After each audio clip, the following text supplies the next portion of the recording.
Good morning everyone. Sa Tagalog, magandang umaga sa inyong lahat. Sa Ilocano, naimbag nga, bigat yung amin na po. Taga Cordillera at taga Baguio.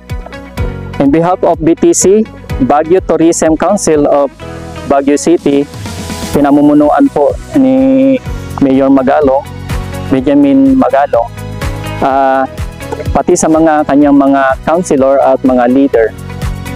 Welcome po tayo dito sa Strawberry Festival. At ganoon din po, binabati ko rin po yung mga taga La Trinidad Benguet ni Mayor Romeo Salda at kanyang mga councilor at mga leaders. Ako po si Antonio Cayabyab. Welcome po kayo sa aking channel. At sa mga group ko nga taga PTC, Baguio Tourism Council, ay hello, shout out sa inyo mga guys. At live tayo ngayon. So pasensyahan nyo na kung anong gamit ko na dialect dahil dito ay marami mga sa Trinidad, may mga iba pang mga dialect katulad ng Kangkanae, Ibaloy at Igorot na mga lingwahe, pero gagamitin ko kung ayon sa aking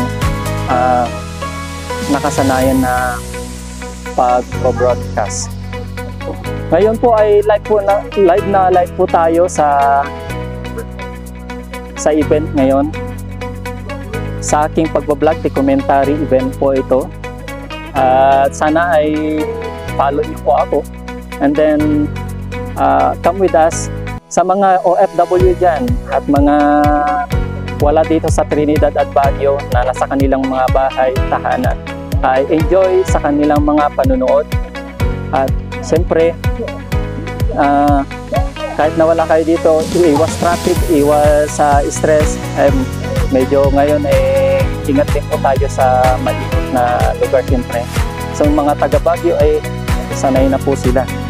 So, today is March 16, 2024, celebration activity of nandito po tayo ngayon sa Trinidad Benguet Strawberry Festival 2024. So ang event po natin ngayon ay drum and lyre, street dancing, float parade.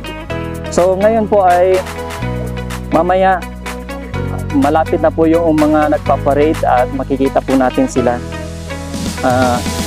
Kanina po nag-start ng mga 8 AM kaya yung mga parade nag-start na po sila na papunta dito. So from KN6 to Municipal, doon po sila maghahanto ngayon. So ngayon po ay masasaksihan po natin ang live ng kanilang mga street competition ng La Trinidad Benguet Festival. Guys, samahan nyo ako at panuorin natin kung ano yung mga kanilang mga talent sa pagpaparade. At makikita nyo rin yung float parade mamaya.